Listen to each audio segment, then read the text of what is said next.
Let me ask you something, not as a challenge, but as a quiet invitation. If you sit perfectly still, and you notice the breath entering your body, the slight movement in your chest, the sound around you, you might feel that you are staying the same, unmoving, constant.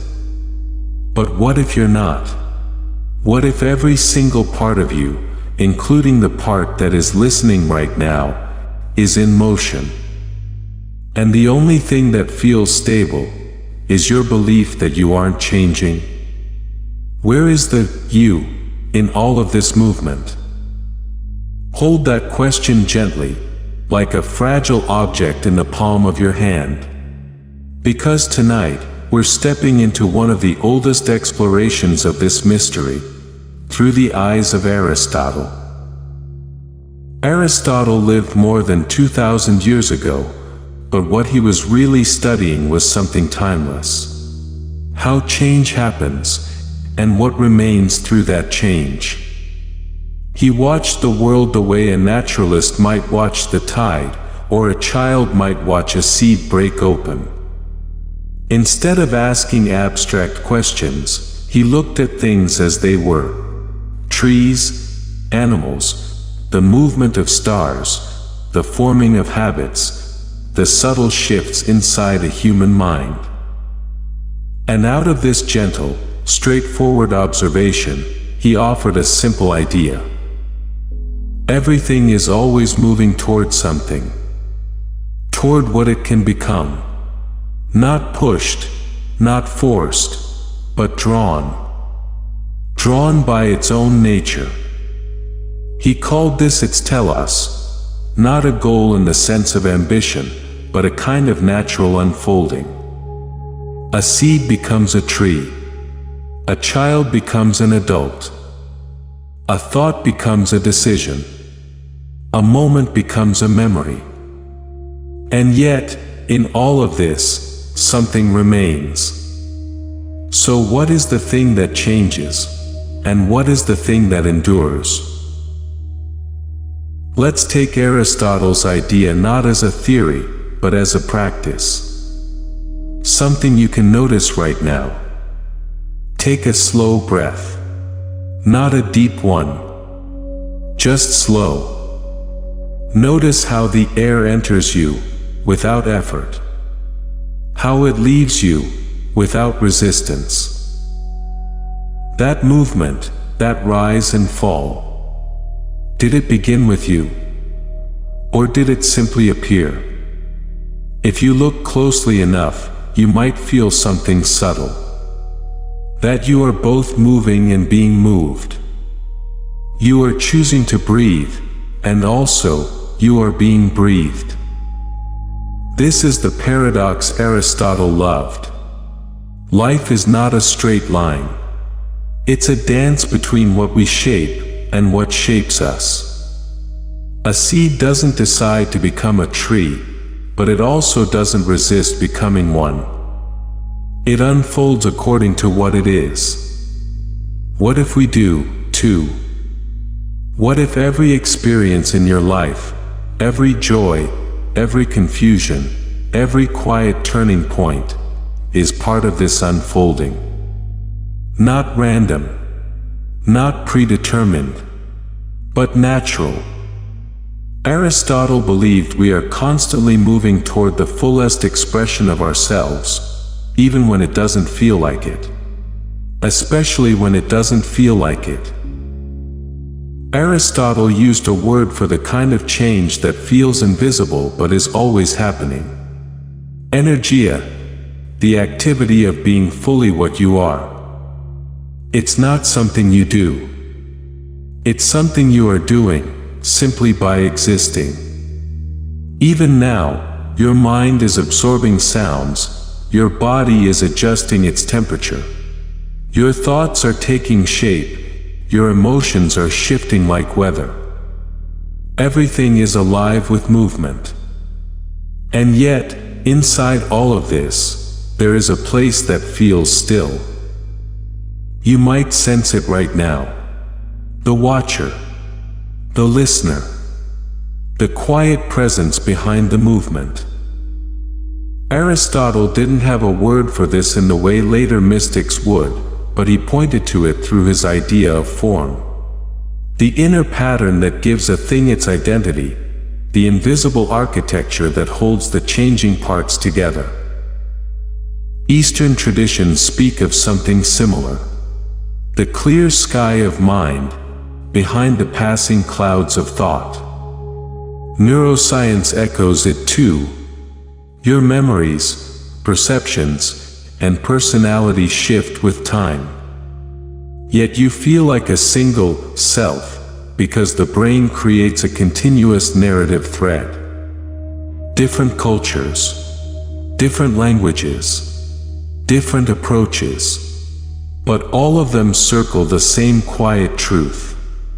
There is a still point in you that is not separate from the flow, but gives the flow its shape. Try something with me. Let your attention rest on the sensation of your hands. Don't move them. Just feel them from the inside. You might notice a tingling, a warmth, or nothing at all. Now shift your attention to the sound around you. The faint hum, the quiet, the texture of this moment. Now feel both at the same time, your hands and the sound.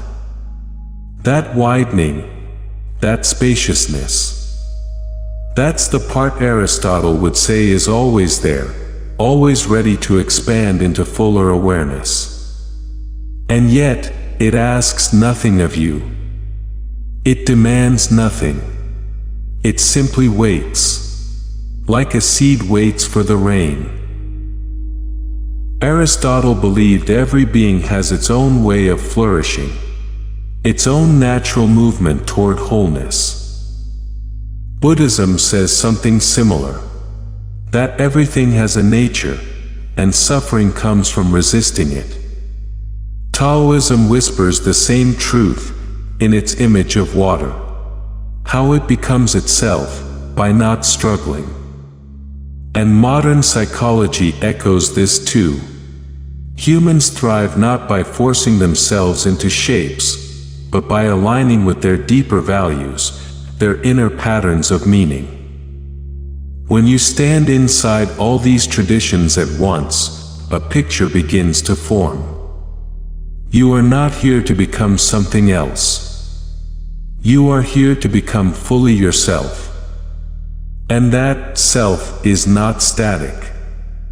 It's a process, a blooming, a movement toward greater clarity. But how do we know what we are moving toward? Aristotle would say, you already feel it in the small tug inside your chest when something is right for you. In the quiet discomfort when something isn't. In the moments when you feel lifted for no reason, or heavy for reasons you can't explain. We are always communicating with our own becoming, if we listen. Think for a moment about your own life. Not the big story, not the dramatic turning points, just the subtle movement inside your days. The way you're drawn to certain people. The way certain places feel like home for no articulate reason. The way certain ideas resonate like distant echoes of something you already know. Aristotle would say, these aren't accidents. They're signals. Hints of your telos, your living direction. Not a destiny imposed from outside, but a shape growing from within. What if your uncertainties are also part of the unfolding? What if your confusion is not a failure of clarity, but the soft cracking of the seed on its way to becoming something new? Sometimes growth feels like breaking. Sometimes change feels like loss. Sometimes becoming who you are requires letting go of who you were just a moment ago. Aristotle didn't shy away from this. He understood that nature moves in cycles, growing, dissolving, returning, rising again. Just as Eastern traditions speak of impermanence, he saw that change is not an interruption of life, it is life. And so, the question shifts, not how do I stay the same, but how do I move gently, with the direction I'm already moving. You don't have to force anything. You don't have to know the whole path. You only have to sense the next small step that feels like alignment. And trust it. Imagine a small olive tree on the edge of an ancient path. No one planted it. A bird dropped a seed. Rain softened the ground. Sunlight warmed the soil. No one instructed it how to grow. No one told it to reach upward or to deepen its roots. It simply answered the quiet instructions already inside it. And after many seasons, passing travelers find shade under its branches. But the tree did not grow for the travelers. It grew because that's what it was. You, too, have something inside you that is trying to grow. Not toward success. Not toward perfection. But toward wholeness. What is the shape of your unfolding? What direction are you already moving in, without even noticing? Sometimes the mind tries to answer quickly. But let the question be slow. Let it echo a little. The shape of your growth will reveal itself the same way a tree grows. From the inside out. Quietly. Patiently. Naturally. Right now, you're sitting here, listening to my voice. But my voice is not the point. The point is the awareness hearing it. That clear, receptive presence that has been with you through every moment of your life. Aristotle believed that awareness is the highest activity we have. Not because it produces anything, but because it allows us to simply be. Eastern traditions say the same thing, in different words. That pure awareness is the ground beneath all experience. And modern neuroscience agrees, in its own way, suggesting that consciousness is not a thing, but a process of continuous integration. Different languages, same truth. The awareness inside you is the still point within constant change. It doesn't resist the flow. It witnesses it. It honors it. It moves with it. And when you touch that still point, even for a moment, life begins to feel less like a struggle and more like a gently unfolding path. So let me leave you with one quiet question. Not to answer now. Not to solve. Just to carry with you, like a small stone in your pocket. What is your life already moving toward? And what would happen if you stopped pushing against it? Feel the space after the question. Feel the way your mind wants to fill it. And let the space remain. Because sometimes the space is the answer. Thank you for being here, for listening, for wondering, for sharing this quiet moment with me. This has been what we are.